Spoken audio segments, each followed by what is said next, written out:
Hey everybody, welcome. This is episode 116 of Franco's World. Today's esteemed guest, my friend Adam Christopher. Adam, how are you? Oh, I'm doing very well. Very excited to be here. Yeah, he was Yeah, he was begging for a glass of water coming up here. yeah, He's yeah, like, you know what I hate about your place? The stairs. yeah, yeah. I Pre-war hate stairs. building, no stairs. Yeah, I all feel that. like whoever made up stairs should have thought of making the elevator first. Yeah, there's money to be made in the Yeah. elevator business, and they didn't do it. Yeah, they thought of stairs first. Like, Way more efficient way of you travel. dummies. But it's good to have Adam here. Adam, tell the people where they can follow you at. Oh yeah, I'm on Instagram, Adam Christopher. just Adam Christopher. I mean, there's like 3 R's at the end, but Yeah. you just type in Adam Christopher. He shows up. This face shows up. You'll see my dumb face. So I actually sent him a message today. You know, we DM every now and again on the late night, and he's like, "I don't do phones." What do you mean by that? Oh, it was just a bit.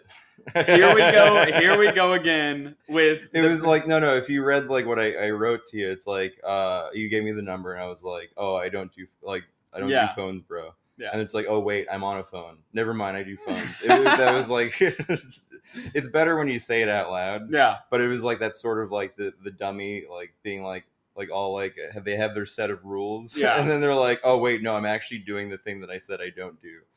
Never mind. No, I'll do this. Like, so yeah.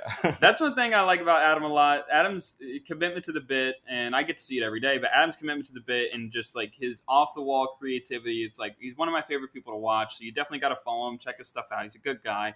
One thing I like about you in particular is that you and I, two in the same, in the sense that like we try to find the relation between philosophy and entertainment and Yeah. how we can merge those two thoughts together to like better our lives. And Yeah. everything. What have you been? I think they already are merged. It's like becoming aware of how they're merged. Yeah. Is like what we do this for. Like it's that ongoing discovery of that, as well as like this is the thing that you connect with and how you want to express yourself, like which I think is really important.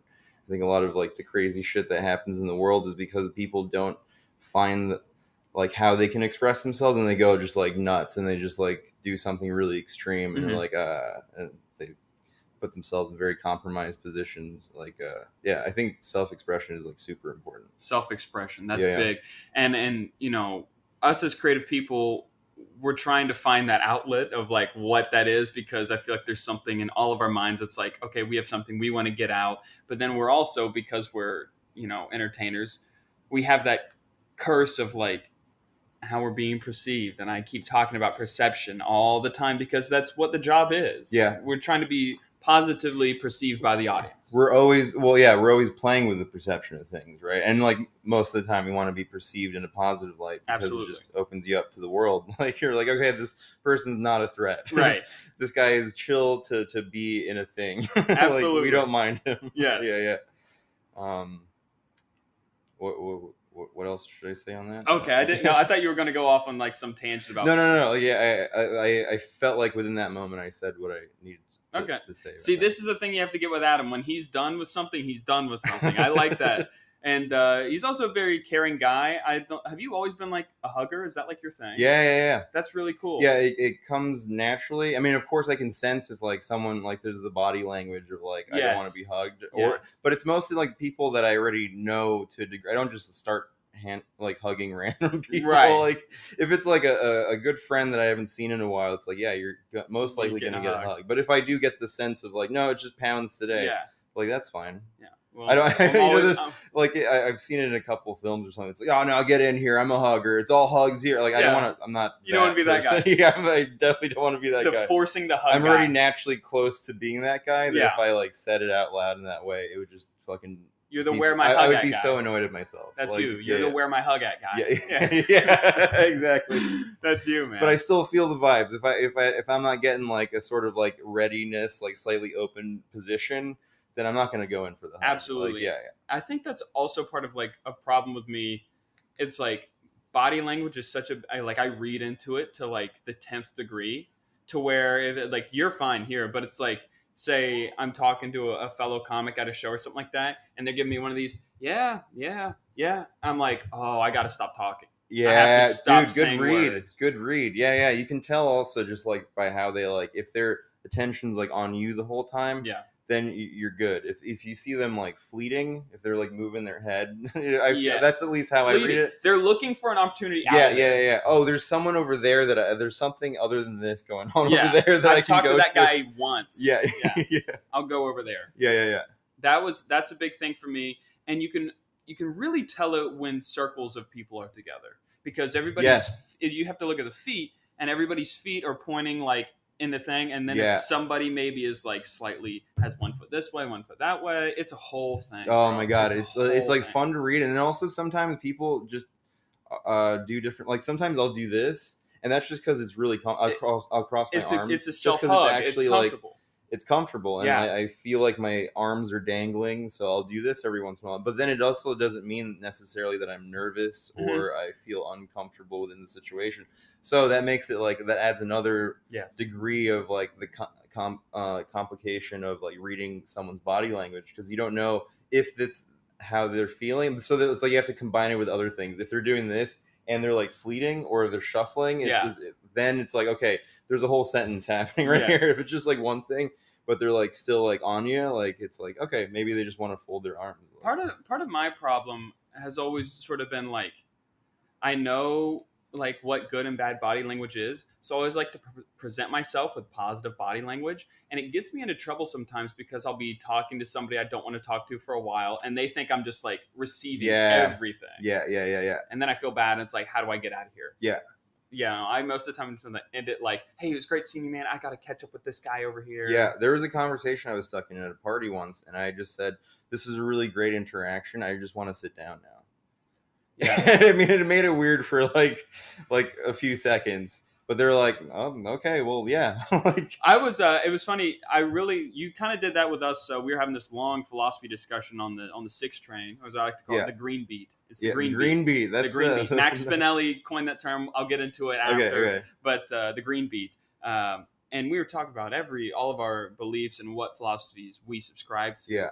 And you go, this interaction has been great, or like this conversation was really great. And you just cut it there. And I was like, okay, I think it's probably winding down. I was like, I was like, yeah, it was. Thanks, Adam. We have 5 more stops. Yeah.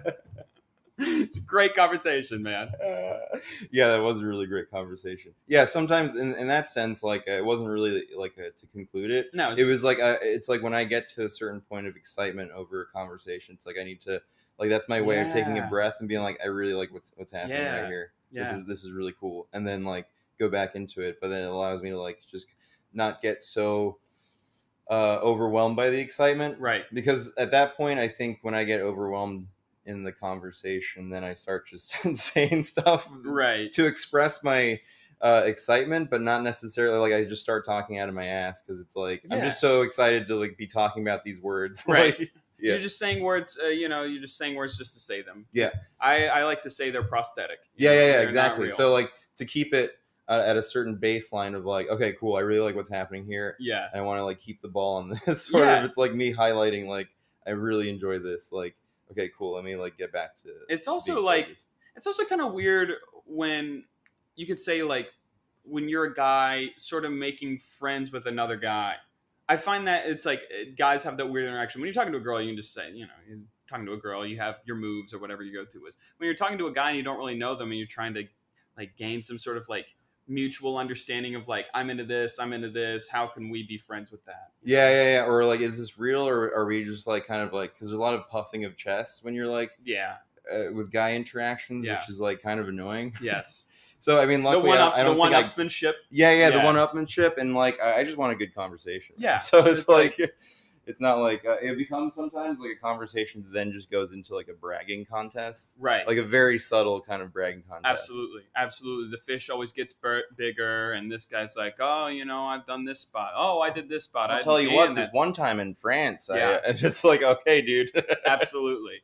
But I want to get to the green beat thing. So the green beat. Oh, wait. Before you get to that, I need to go back to the body language thing. So I was doing a show once, and this guy was like this the whole time with his arms crossed. In the front row? In like the third row or something. Mm-hmm. And I was like, looks like everyone's having a good time except for this guy. And then he's like, no, I'm actually having a great time. I'm just cold. And I was like, oh, that's so funny. And like, that's why I'm wearing sleeves. Like, everyone else here is so cold. You've been here. Like, I just riffed on that for a bit. But like, just to go back to the point of like there's more to body language than just like Yeah. that one thing that you see that you've been trained to be like, oh, that's that person being uncomfortable. It's like, no, Yes. that guy was actually just cold, Yeah. but he was having fun. I dated a girl for the longest time that every time she'd get in my car, it seemed like she would like sit like this and do one of these, and I'm like, do you even like want to be here right now? She's like, yeah, I'm just comfortable. Like, this is how I sit. Yeah. It's weird, man. Yeah. People are weird. And you have to like just take them for their word at that time, like, Yeah. and then over time you'll see whether that person. And then over time you're like, oh, she never loved me. No, I'm just kidding. yeah. All right, Green Beat. Pardon. Thank you very Beat. much for the segue or for the detour. But. Green Beat. So the other night after the show I did at the Cupboard, the whole gang was taking the 6 train, and I'm not a fan of the 6. I prefer the Q, obviously. Q's great. The Q oh my god, elite. dude, the Q is so good. You would take the Q after this? Yeah, I'm right, down. I'm taking the Q after this. Yeah. At least a few stops. At least. And then this conversation has been great. Yeah, exactly. One of those, and then I'll just sit in another seat. Just if you just moved across from me. Dude, like my ego, not even ego, just like my like morale would just be like, whoa. Oh my god, dude. I couldn't do that to you. I couldn't do that to anyone. Like, so there's like an MTA cop, traffic cop or somebody, and it's like, this is like 12:30. It's late. Show's over. It's late. And this police officer might maybe have some sort of facial deformity. Maybe he's got something going on, and it's unique, and it's not great. Yeah. It's not aesthetically pleasing. I mean that with the utmost respect. Does he have like 2 faces? Nah, like one smaller face coming out of his. It's just like Quasimodo something going on, and I'm trying to focus, but we got the watch thing going. I'm just kidding. No. I actually just put on Do Not Disturb because I just got a few texts. So my bad for that. Yeah. That's kind of you. So you have this deformed police officer, and I'm like, it's probably good that they put him on like the night shift down here, like underground, hide him from the public. Yeah. And Spinelli away goes, from the bell tower. Exactly. And then Spinelli's like, they made him walk the green beat. Like, how cops walk a beat. Yeah, okay, They cool. put him on the green beat. Oh, dude. So now the 6 train, or 4, 5, and 6 are all green, right? And that's also why we do this, man. The excitement of, like, morphing the language. Yeah. Like, the green beat it just sounds really cool. I ran that by 2 more people. It sounds like something from, like, the 60s. Like that, like hipsters from the 60s. Yeah. The beatniks would, say something like that. Yeah, I'm taking the green beat. Yeah, you put that in a poem or something. Yeah. Yeah. Taking the green beat, man. Have you always been... Or like a noir. It sounds like a noir, like detectives are I'm like working the green beat. I'm like Serpico or something like that. Dude. The only thing I drink is gray coffee and I eat cigarettes and that's it. And I have a gun. Yeah. The thing I'm curious about, because you're such an interesting mind, when did you... Because you know this about yourself. You think differently than most people. Yeah. When did you gain that consciousness of I think better than somebody. No. It's but not that you think differently than other people. It's so crazy how that easily happens to anyone that gets like that sort of compliment or where someone points out something in you and you're like, oh yeah, I am like that. Yeah. That's great. Like that's what makes me better than other people. And it's like, no, dude, that's what's so fascinating about other people is like we all think so different. And it's like once you become aware of how different you think, it's like then you start like providing a function within like social dynamics and stuff that becomes exciting. Right. And so when did I find this out for myself? Well, I mean, I was always like a weirdo. Absolutely. Since school, but I always also made like the other kids laugh. Yeah. And it was also never in a way that was mean. And like I was definitely a class clown, but I was like a quiet class clown. I didn't do the thing that like disrupted the class. I did the thing that like was like the slow build. Like once like more people start finding out like what just happened, like it would just like I had a substitute teacher one time. I thought this was clever, but I put my name as Spider-Man, and she had this like heavy African accent.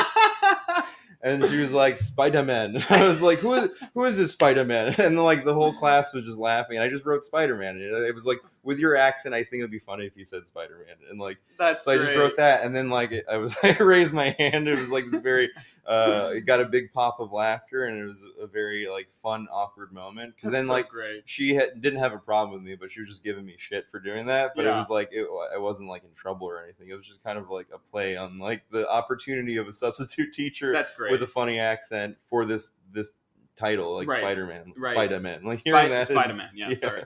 Did you like so you're talking about how you had these slow burn things. Were you doing all out bits like in class or like? Yeah, I mean, I wasn't conscious that they were bits, but it was Mhm. always like for my own amusement. Mm-hmm. But for my own amusement to see if I can get people to laugh. Yeah, 'Cause yeah. It's not just like I'm like sitting in the back like Maniacally laughing. yeah, like I made myself laugh and no one else. Yes.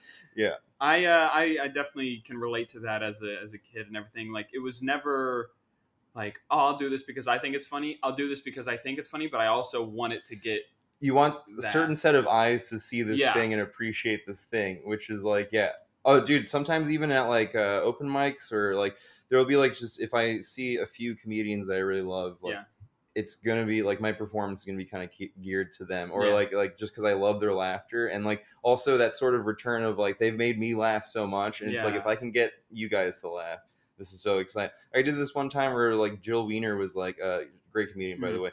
She was in the audience and I haven't seen her in like maybe 2 years or something, and she always made me laugh. Yeah. And I was at the comedy shop actually, and then I was like, by the way, this set is dedicated to Jill Wiener and Jill Wiener only. I don't give a fuck if any of you laugh. And then I just did my set. I love that. Yeah. I love that, man. Going back to me. Yeah. No, truly. I just always was I too was always a creative person and always thought differently. Were you part of like any sort of clique? Like elementary school, like I was always goofy. Maybe like more so high school. High school? Like, or like middle school to high school. Middle school. Oh my gosh, middle school is when I became like obsessed with comedy because. Ooh, cool. So it's like elementary school. Yes, I'd watch SNL. Yes, I'd watch all the Tonight Show and stuff like that. Middle school, I got cable in my room and I got to watch Comedy Central every night. Oh man, the 30-minute stand-up showcases. Yes. What's that? Like the Daily Show was also really good at that time. I watched a lot of Tosh. Yeah. He was good for a bit, for sure. For a bit, yeah. And then it's like, oh, it's the same thing. Yeah. But and then it's like, oh, now you're kind of mean. It's like you start realizing he's like, oh, he's punching down. It's like it's like constant punching. But he does that. He made me laugh a few times. Did. I will admit to that. Well, we were also his target audience, middle school boys. But our crew that I hung out with in middle school, and then I'll get into high school here in a minute. But the middle school crew, we would watch SNL like we were scouting a football team. You know what I mean? That's so cool. And that's fun. And we would get together Monday morning at lunch at the round table. What'd you like in this sketch? What'd you like in that sketch? And I swear to God, all of my friends are funnier than me. The non-comics are always funny. You know yeah. The non-comic funny people, because they are like, especially at that time. There's so many of my friends at that time too that like they were so much funnier than I was. You're right, because us as comics, we're constantly thinking about like, well, like now I have to like, what about this? Do I turn it into something? They're just doing it. Yeah, they're just doing it. Yeah. High school, that's when I was like, I guess I would be considered part of the cool. People liked me. I was really nice. I am nice. I don't know why I say I was really nice. But yeah, I just was always goofy. You've been hardened by the city now. Oh, I'm already tough. I've already like become some military. I talked about it last week. Militaristic dating, where I just have my guard up constantly. Yeah. That's what it is, bro. That's the thing. You never show who you are. No. When you're on a date. No. Never show who you are. No. It's like always reveal it way too late. It's all defense. Like everybody's and then make everyone sad. It's just like playing defense. It's like what can I do in my dating life that will inevitably make me sad because I want to be sad, so I have an excuse to listen to sad records in my room. That's really what it's about. Of course, you don't have to relate. You're in a great relationship. Yeah. Very funny comic. She's great. I'll have to get her on if she's ever interested. Oh, I really do like her stuff. Man. She's good, man. She's so funny. She's good. My God. How'd that gig go the other night? What gig? She had a show the other night during the hurricane or whatever. Oh, in Hoboken. Yeah. Yeah. Oh, man. She killed it. It was. It was a great night overall. Like the show was really good. But yeah, it was so wild to just know that New Jersey was drowning. Yeah. And then be at it was like also a pretty full house. It was like it was a bar show, but it wasn't. There was like a separate room. Mm-hmm. So there was like I feel like about 30 to 40 people. It was a good. That's what's up. It was like a packed room too, and it wasn't just like in the bar area where you have people like trying to watch a game or something and drinking their beers. It was like a dedicated room. Comedy room. Yeah, Love that. Like like the shop, like comedy shop. Yeah. Exactly. Love that place. That's It's so funny. I did the mic at DTUT, like right down the block. Oh yeah, man. And like I got the warning for the. Oh yeah, you got soaked. Were you I got like, soaked. oh my god? I got the warning for the tornado, and in the middle of the show, I run to Key Food, get groceries, run them up here, then run back down to DTUT, change clothes obviously because I'm soaked. Yeah, and yeah. it's like I'm like, are we just all stuck in DTUT like forever? Like, do we live here now, bro? Did you say that? No, I didn't. Yeah. But it was like really like the place was leaking. I felt bad for the guy, but it's so funny. So your girlfriend, really really funny comic. That was like the first person I saw when I moved here. Like, really? Oh, what a great like, first performance, and maybe intimidating. Well, no, the first mic I ever went to like as a resident of the city, not like I mean I've been to mics up here, but like I live here now and it's different. Yeah, I hit reset on my comedy career. Yeah. She did the Donkey Cinderella character. Oh my god, that was the first. Oh my god, that was the first one I saw. Oh my god, dude. But it was I laughed so hard funny, at that man. too. Oh my god, dude. Literally one of the funniest things I've seen since I've been up here. From the jump, too. Once you heard the name Donkey Cinderella, like the whole room was already laughing. She stole something out of your shirt or something. Oh my god, she's a pocket thief. Yeah, because I didn't know you guys. I didn't know you guys were dating. I was like, okay, who's this next comic? And I was like, she just took something out of this guy's shirt, and then she just, oh man, it was killer. It was oh my god. And that was the first. She never told me about it either, which is like such an awesome surprise. Like just to hear Donkey Cinderella, because I knew that she was next. Yes. And then I hear, all right, coming up to the stage, Donkey Cinderella. And then I hear like Matt Bowman starts laughing, yes. And then the whole room just starts laughing from the name. And then she comes up with her like hat get up and like shorts. Oh my god, it's so good. Oh, I don't want to ruin the bit for everybody in case she does it again, but like, there's so much good stuff. There's so much good stuff. Yeah. I don't even want to say anything Absolutely. about it. Tell the people where to follow her at. Oh yeah. Mia Faith Hammond. Just look that up on Instagram. She's so funny. Killer. I'm a huge fan of her. Let's get to you as a high schooler. Were you always interested in comedy then? We got to me as a high schooler. I really loved music when I was a kid. I started playing the drums in middle school. And middle school is very formative. But it's almost subconscious. Yeah. It's subconsciously formative. You get to be the best version of a kid.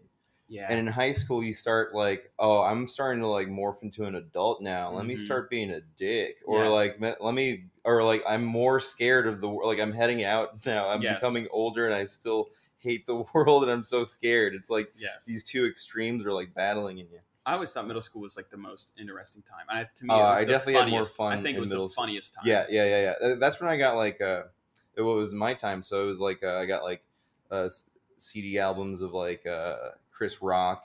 Nice. I got like Adam Sandler, like nice. Eddie Murphy. Nice. And just listening to that, and like MP3s were just coming out at that time, so it's like, oh, I just downloaded like this new bit from Chris Rock. Yeah. It was like the car that can only make lefts. Yeah. He's like trying to take out as much as possible from the car to make it as cheap as possible. Yes. And he's like, what about if you took out the right blinker? I only need to make lefts. I love that, man. I'd say for me, like the early stand-up specials that like really got me into it, man, were like Patrice O'Neal's Elephant in the Room. And I think I told you about, I don't know if you'd seen it yet, but Patrice O'Neal's Elephant in the Room, Chappelle's Killing Them Softly. Killing Them Softly, so good. I've only seen one special from Patrice O'Neal, so sorry if I didn't jump at I just haven't seen that yet. That's okay. I saw his like 30-minute special on HBO. Really funny. He's great, especially with, I just hear a lot about how he thinks. Yeah. And I'm sharing some of these ideas. It's almost like reaffirms your thoughts when you hear a comic you admire say something and you're like, I also think that. Yeah, dude, it feels so good. Like I don't think like, oh, that guy took that bit, now I can never do it. I'm like, okay, I'm on the right path. Yeah, and it's also a marker that you're thinking for yourself. Yeah, you're not just like watching so many things and being like, oh no, this is how I want to think. It's like you're doing it on your own. Mm-hmm. You come to a certain conclusion from the time of your experience, and then you're like, okay, for now this is the theory or my approach towards the thing. Yes. And then you within your research you're like, oh my god, you stumble upon like, that's just what I thought like the other day, or like I've been forming this idea, and you just like said it the best way, and like that's like such an amazing thing. Also reaffirming, flip side to that, when I'm thinking about a bit and I hear a fellow micer do it and it doesn't work, I'm like, thank God I did not say that. Yeah. I literally or like, thank God, because my perspective on this same topic is way different, and I'm gonna like try it out. But like when it like it's so close to what you were thinking Yeah. and then it just bombs. I had like 3 minutes on Dwayne Reed. Somebody did something eerily similar, and I was like, "Thank Christ, I did not say this." It was like not good. I needed that. But you know, like if you still feel inclined to say it, because like maybe just how you say it will be like a different experience. You know, you never know. But like It sounded pretty mostly, similar to what I was thinking. yeah, Okay, I'm just gonna put it out there. You know, Did you try I doing it will with like a admit. gruff voice? Maybe that's what it was Have you tried missing. sounding like Grover from Sesame Yeah, Street? yeah. Maybe that's what it was missing. So when did you sort of figure out on your journey? We've already talked about how you've been a creative thinker, and it sounds like we've always been a free thinker, and both of us have always like thought differently, and we sort of gained that consciousness. I'd say in high school that we thought differently, maybe a little bit sooner, but for me, high school was when I'm like, I feel like I don't think the same way this guy thinks. Yeah, or just because of my actions. You know, I also went to a really country high school, so. Yeah, I mean that would make it become more Yeah. clear very quickly in a country. Yeah. In New York, it's kind of like no, we're all kind of very different. I didn't and- know that if you were born and raised in New York. I was Yeah, going yeah. to ask that. Yeah. Oh yeah, born and raised in New York. Cool. Lived in Florida for a couple years. Oh, cool. But then spent most of my life here. So when did you, as cliche as it sounds, when did you get the comedy bug, so to speak, and you're like, I want to do this? It's so weird. I never connected with how I was raised. Like a part of why, I mean, I just love music already, but like a part of Yeah. why I wanted to pursue music was like there was something impressive that I could impress my parents with, even though they both suck. Mhm. But it was like, and then there was something shameful of admitting, no, not something shameful. That was No. I, every time I was silly, a lot of time, like my mom would make me feel like awkward about Yeah. it. Especially like, I mean, when Jim Carrey came out, it was at a time when I was a kid that I was like, oh, all these wacky faces. I love this. Yeah. And like this exaggerated way of, Yeah. of being. I didn't like mimic him completely, but like I was definitely like, oh, wow, he's having so much. I want to do this. But then every time I like did something eccentric in my own way, it would be kind of like made to feel like embarrassed or Right. however my body or mind interpreted it, I felt embarrassed. Okay. And that was coming from outside forces? Yeah, Okay. for sure. And so there was always, I had a shame to admit that I am just a silly guy. And Yeah. I want to do silly things on stage. Yeah. Because I think we can have some fun. Yeah. And I can also express my wackiness. Yeah. So I spent a lot of time in music. I like started playing the drums, and then like in high school and so on. Like I dropped out of high school and I was like, I just want to make music. So No I got way. into like music production. Wow. I made like instrumental like beats and Yeah. like electronica type music, like some house beats, hip hop, and Love stuff. house. Yeah. Cool. And I was doing that for a while, and I made like 3 albums or so, and I they're on Spotify if you want to check them out. Yeah. Axton Frick, AXTONFRICK. Just That's super cool. I'll definitely listen to that. Yeah. Holy moly. Yeah. House music, yeah? Some housey tracks, but it's kind of like there's like it's like lo-fi electronica. There's some like elements of that where it's like sample based, and some will be like more like hip hop. Lo-fi, you have like definitely guitar some in the Dilla background. feel. Yeah, right. Yeah. No, just like sort of like I'm into like audio degradation, where it's like the way a tape, like cassette tape sounds, like when you listen to it, there's like this sort of like kind of like the white noise or something, or pink noise or something. Yes. And I'm like into music that sounds like that. So like there's like some sort of so I'll do some like house type of music, some hip hop sounding stuff, like yeah. So just a mix of stuff, just whatever I was into that was like electronic type music. So I did that for a while, and I as much as I enjoyed making them, I still didn't really feel like I was like when I did shows, for example, with music, I just would be doing bits all the time, like, right in between. And so you were riffing on stage as a musician. Yeah. Really cool. And for electronic, like I would just say stuff on the mic, or like any sort of Reggie Watts influence?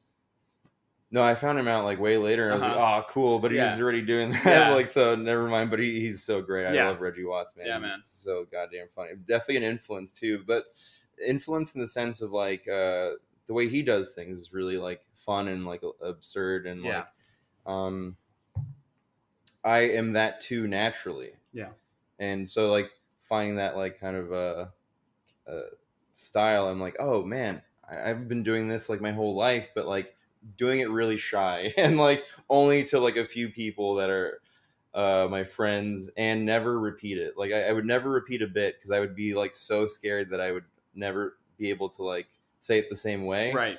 And like that crushing feeling of like not getting the same hit as the first time. I mean, now I don't give a fuck. Like, Yeah. I've come to this conclusion, like it actually doesn't fucking matter. Like, yeah, Run the material into just the run ground. the material. Yeah, Run yeah. the material into the ground. Or like do something else that's so different that like you're scared of it, and like. Do you find yourself ever getting? We talked about this, and I really appreciate you telling me that I'm halfway there on things, because I've always had that notion that it's a all the way switch. But when us on our journey where we're trying to find balance, it's like, well, if you're negative, you're only halfway to balance. Yeah. And so for me, I had that like 9-minute set, and I'd never done 9 minutes before, and that was on Saturday. And how exciting! And it went really well. Yeah. And like I was just telling myself, because I have to say things out loud for me to like get them. So I was like, I'm turning this nervous, I hope I do well energy into positive anxiousness of I can't wait to do well. Yeah. And then I went up there and just great body language, from the jump. Yeah. It's good. Oh man, that's so exciting. And yeah, to not focus on the time that you're like. I didn't focus on the time. Good. No. Because like when it can be intimidating. Like I tripped myself up one time, and you're like, oh, you'll do 15, and I'm like, 15? What? I don't know if I even have 10. And it's like, yeah. Then I didn't have a bad set, but it wasn't like as good because I was like focused on like, am I filling the time? What's the next bit? Is this bit like long enough? Yes. And it's like, what? You're spoiling your whole experience. It's funny. It's like the same as like I can't wait to do well.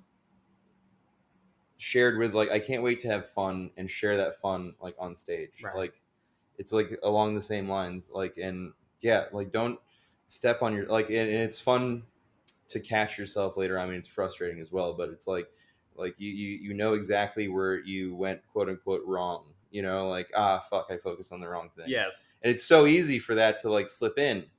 Or like, oh, I missed a tag on a joke. No, fucking move on. It's fine. Like don't focus on that, because now you're taking away from the next bit in this continuous experience of this window of time that is your set. And you always think you're lagging behind, and you're like, and then it like kind of gets you off balance of like, am I saying even this right? It's like, And more or less the audience, I know for me, I'm not looking for the comedian to like, oh well, you didn't do another tag for that joke.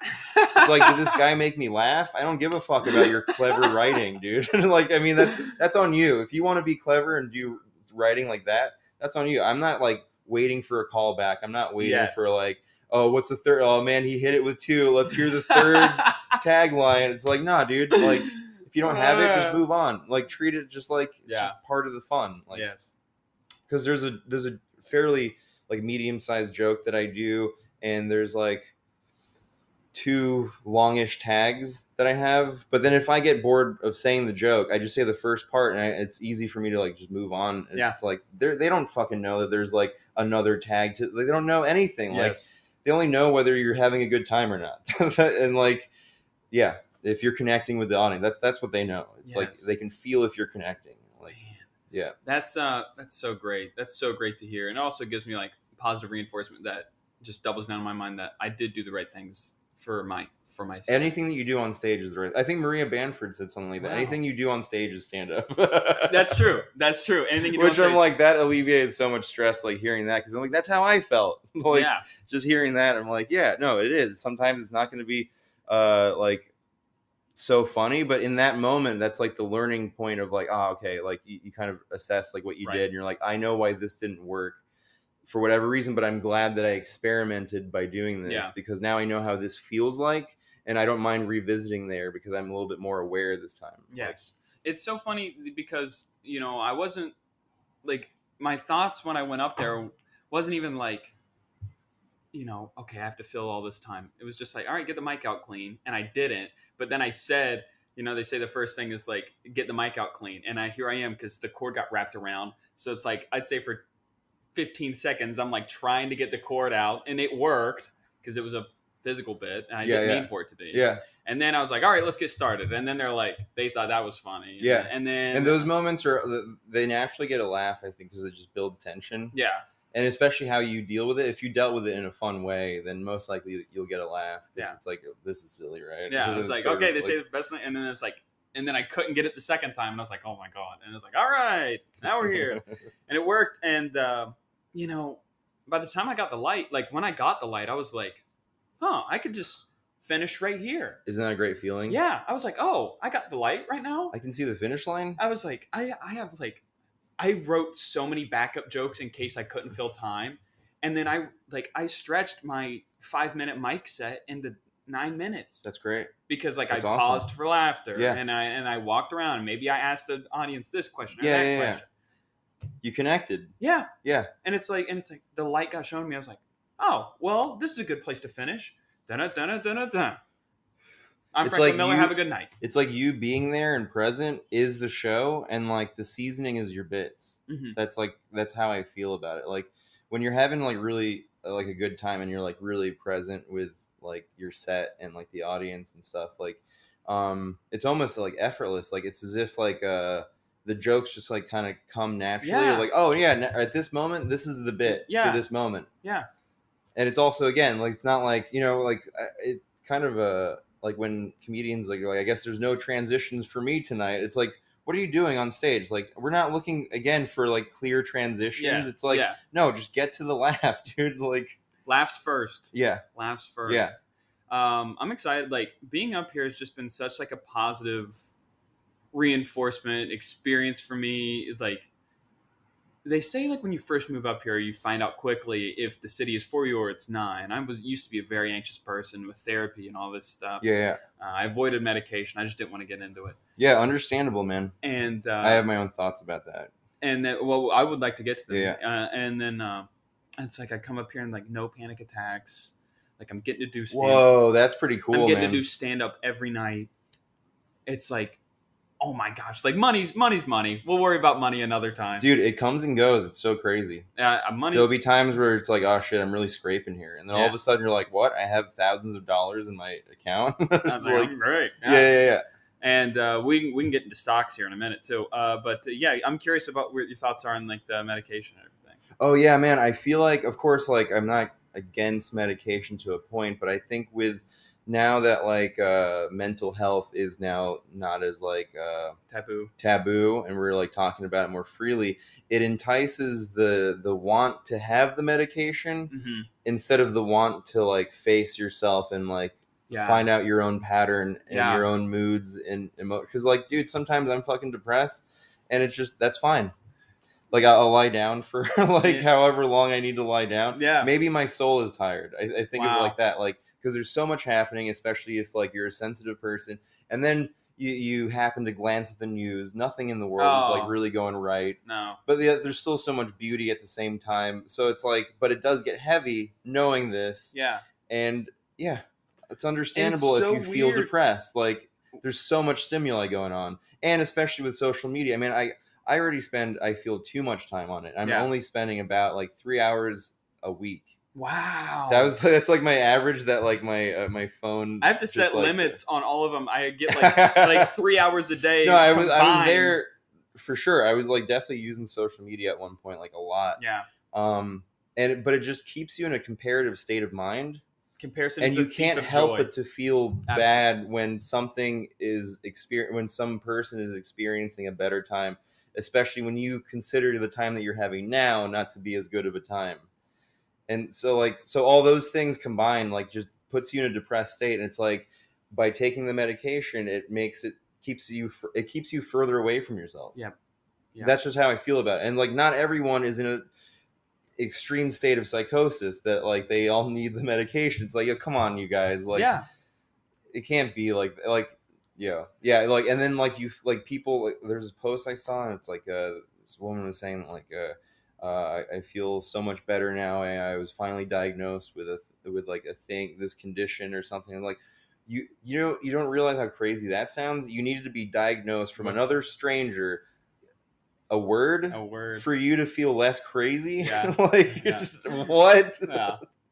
That sounds just as crazy as me saying whatever the fuck I'm saying. Of like, why don't you just get acquainted with yourself? Like, Yeah. don't be scared if you feel a little sad sometimes. Like, it happens. You can't always be like happy. Or you had some really cool like specification between like joy and happiness. Yeah, because I feel I'm like big into that. happiness is like a moment, or like Happiness is the moment, and joy is something fulfilling. That's like you. yes, seek. yeah. Joy, and then like I feel like joy is like the Social the media is lighter happiness. side of like content. Yeah. It's like a healthy content is like joy. Like When you post something on social media and it does well, that's happiness. yeah, and it's a moment. And That's it's the thing. fleeting. And so like if we're all pursuing happiness, we're just now looking for the next moment to feel the same way that we felt before. And if you always feel happy, obviously you're still gonna like Yes. reach a depression, because too much of anything is just gonna make you feel Too like much of anything's a bad thing, man. So- You could overdose on vitamin C pills. You yeah, know? no, truly. And comparison is the thief of joy, and that's all social media is. And Like I lived by a beach for a while, wow.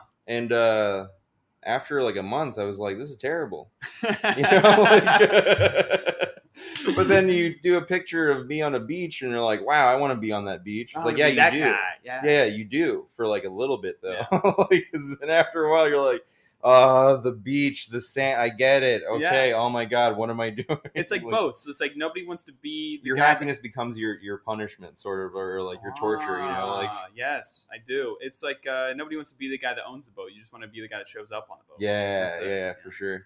Man, there was so much there. I wish I like could have digested all of it. I know we have to Oh keep yeah, the show pardon. moving, Yeah, man. Man, that was such good stuff.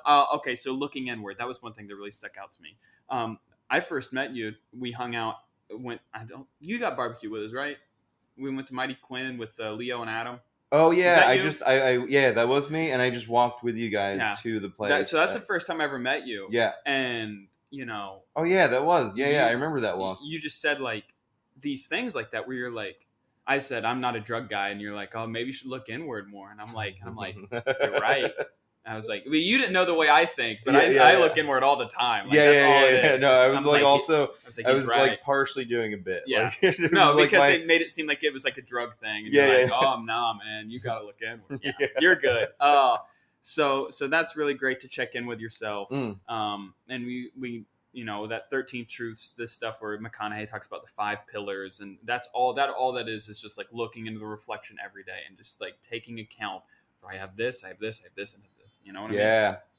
It's just Oh man, that's like a good exercise to then, because eventually, like, because I started doing that on my own, of like just being grateful for what I have. yes. But then it's so cool because like once you like exercise that ability to do that, you naturally like become grateful of things, and that's where the moments of like It's called the I really enjoy this reciprocity. It's called the conversation. reciprocity of gratitude. It's a thing. Whoa, that's a thing. It's a thing. Oh, dude, now I'm getting fucking goosebumps. The reciprocity of gratitude. It's like, I'm grateful. Like, I had to work on that a lot because I used to be really negative, and I thought I was grateful, but then I started doing the things. There's a shallow gratefulness. It was Like, no, very but I am shallow. being grateful, but Yeah. still everything sucks. It's like, like, no, you're I don't actually have not cancer. connecting. I don't have cancer. I'm so grateful, and it's Yeah, like, no, it's like you're saying it with such an angry tone. I don't have I'm cancer. so grateful. And then like now it's like, for me in gratitude, it's like I'm even grateful for when it rains. I'm grateful when bad Dude, things things happen. Oh my god, man! When that starts Yeah. happening, Yeah.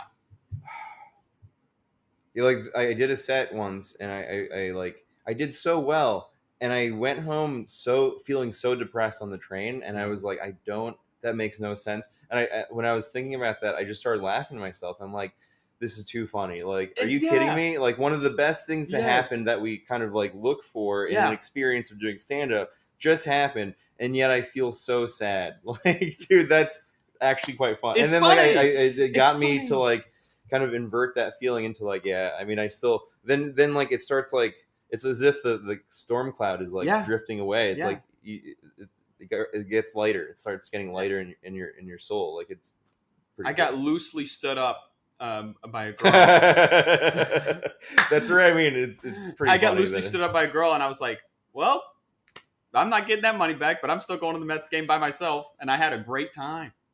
That's also cool too, that you didn't dwell on that what could have been something that you dwelled on, like, Yeah. it's because I'm a piece of shit. No. No one likes me. It's I was like, okay. dude, I used to be like in that state of mind, and it's so crazy. It just you just end up making everything sad, and everything is already sad enough. Yes. Like, and you can find so many things that are actually like really cool about your life. So the fact that you were like, all right, well, I'm still gonna go to this Met game. I literally, I'll show you the video after I have it on my phone. Like, I was gonna like.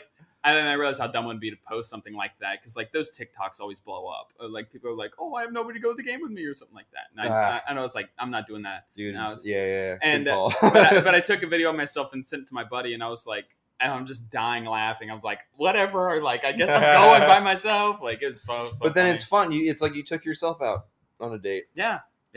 Paid $30. Did you get a hot dog, or like, I don't know, what do you like to do? Yeah. In a baseball game? Okay, so did you get a beer and a hot dog. Yeah, so I'm like I used to be a pro baseball scout. Did I tell you that? Oh yeah, I think you've mentioned it on stage. So, it's not important. It's bad. It's bad act. So have you ever seen those old people with like the scorebooks and they're like keeping stats of the game that's going on? I sit there and do that, but I do it. I do it to like an extreme degree, but not in like a jerk way. Like I could still sit there and have a Corona and like talk to people around me and be like, "Oh, that was a cutter. That was a slider. Oh, that's a curveball." So you're like that with like baseball. Yeah, that's crazy. Yeah, I can really break it down. Wow. Oh man, I'd like to go to the game with you. But I don't do it in a way that's like, no, you need to know this. So they messed this up. They'd be like I'd be like, so they did that. It's kind of cool. Like, yeah. Like if somebody doesn't like baseball, that's fine. Yeah. Like, it doesn't matter. Like it matters to you. That's fine. Like, well, it's good to have things that matter to you, but it's also good to be like, just experience stuff. Like even if you don't like baseball at all. Oh yeah, that's what I'm saying. Like, like to hear your like, the way you see baseball would be really fun. I'm not a painter. I'm not a designer. I'm fascinated with hearing those people speak. Yeah. I'm not a chef. Anthony Bourdain could have, may he rest in peace. Yeah, rest in peace. Say he could have talked my ear off about cooking. But that's so cool too, because by having that sort of interest in other things, and I love music. I love musicians. I love musicians too.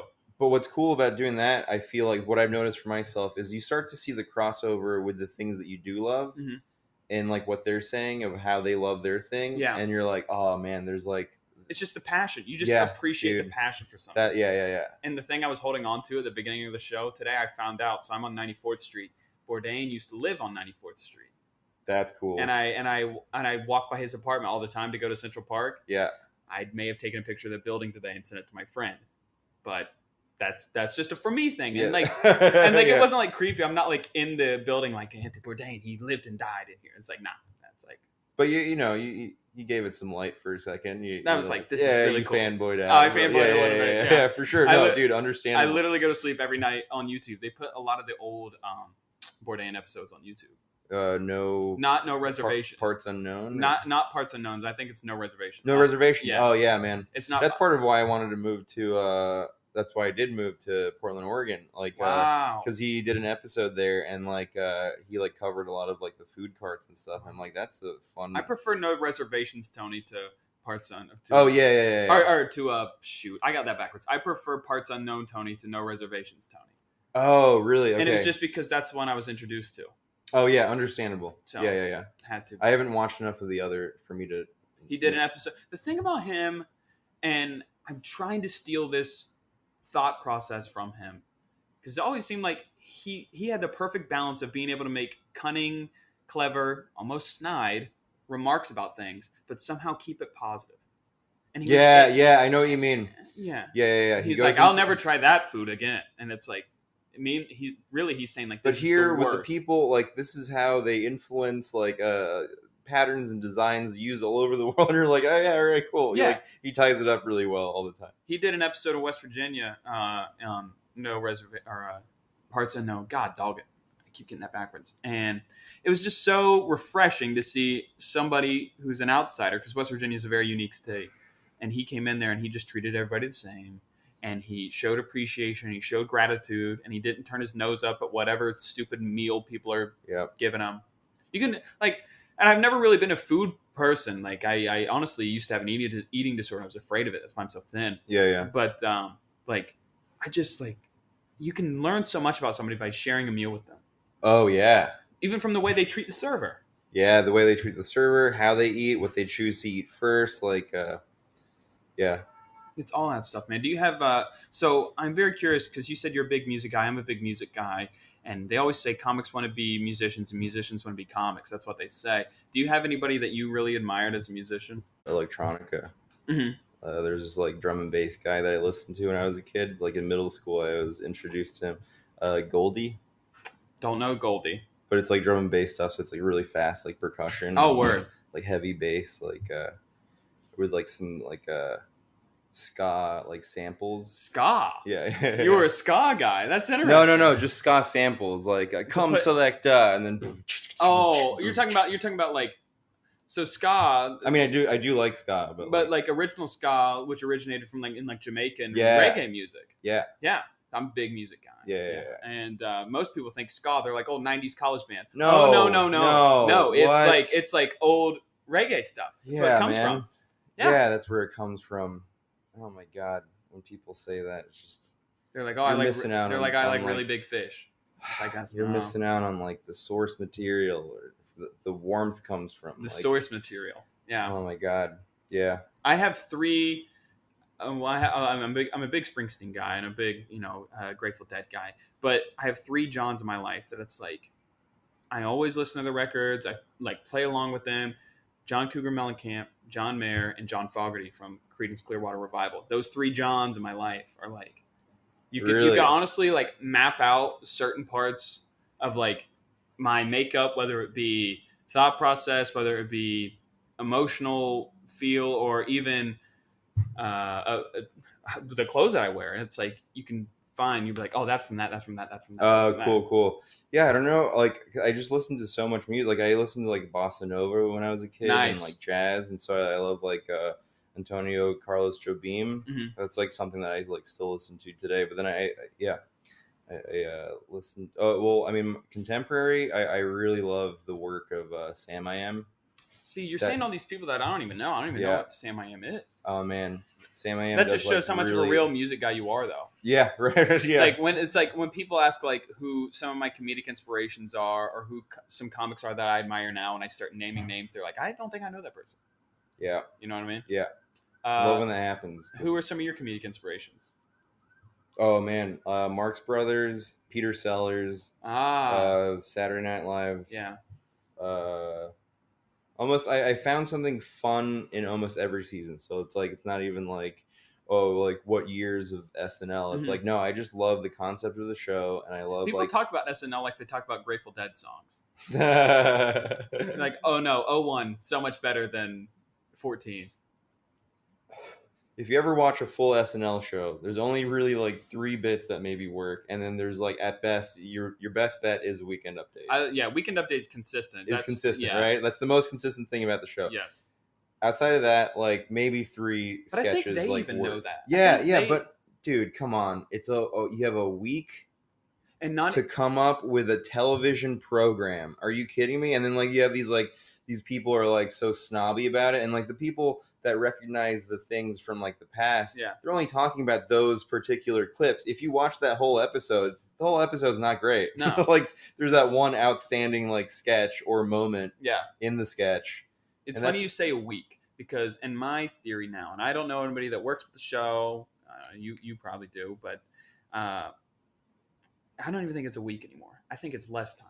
Yeah, dude, I think it's like 4 days or because something. of how fast, not even necessarily the way they schedule things, but because of how fast the world travels now. Because that too. everybody on social media is a comic, and so a joke or something might arise on a Tuesday, it's ran into the ground by Friday, Yeah, and then dude. SNL does something with it on Saturday, and everybody's like, "Oh, we're already over this basketball meme." Yeah, It's like, it's so much work, and I love. That's why I love the concept of the show. Yeah. I think it's like, and the fact that it's lasted so long. Who cares if you don't like the new seasons? Yeah. Like all the seasons were shitty. Like what are you talking what are about? you gonna put on TV at 11:30 at night?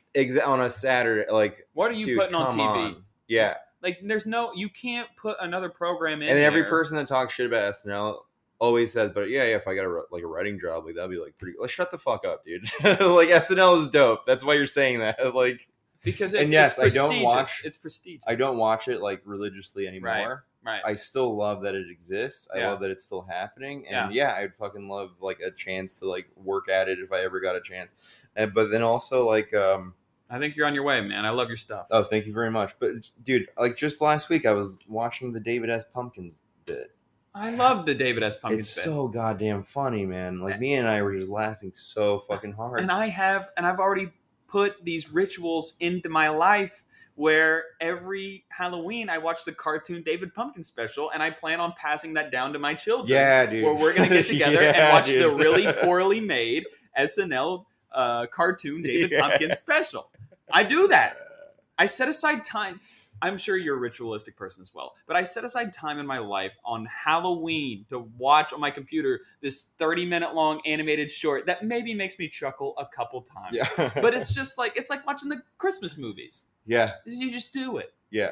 So that's my thing. Yeah. I kind of like doing. I did this for a few years in a row, but I like watching The Shining. It just sets such a tone.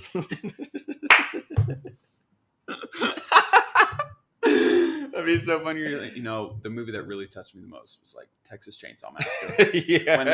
When that came out, and there's such a that's a ritual I'm gonna pass down to my kids. I did hear something that like in the end when he's like swinging that, you've seen it, I presume, when he's swinging that chainsaw, it's like there's like some sort of metaphor there or something like that. Somebody said in the Texas Chainsaw. Somebody said the Texas Chainsaw. I was like, wait. Somebody said it was like a gay metaphor. Let me see this.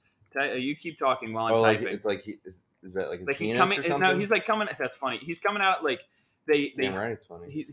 They like hide him in like this closet because he's like an abomination already. And he comes the out. Symbolism begins when he comes out of the closet and he's dancing in the sunlight with the chainsaw. I don't know. I swear this is something I heard. I just typed in Texas Chainsaw Massacre gay. I don't know what's gonna pop up. Chainsaw Massacre gay metaphor. Okay, this is great. Banter here. No. Okay, I think that's just a dream I had one time. Okay. Or maybe you saw the symbolism. I was like, oh wow. Well, I did have to take a couple. But I mean, like, if the character starts in the closet already, that's like already there. Yeah, it's already there. I had to take pretentious film classes in college, and you had to write these like. When I was in college, I was a big movie guy and a big stand-up guy, just because I was depressed and I just watched Netflix all day. Yeah. And so I thought I could work in movies and see things differently. And I was like, why would anyone want to make a film? Like I couldn't do that. I could not do that. Too much work. It's a lot of work. Too much work. Oh my God, dude. Stand-up's already hard enough. I don't want to focus on the movie stuff. Focus on one thing for now. Yeah. That's life's. They say life is hard. Focus on getting really good at one thing. Yeah. No, truly, dude. Because I want to make a movie for sure. Yeah. I have like a few like that's awesome, man. drafts of like things, and but I know how much work that's gonna be.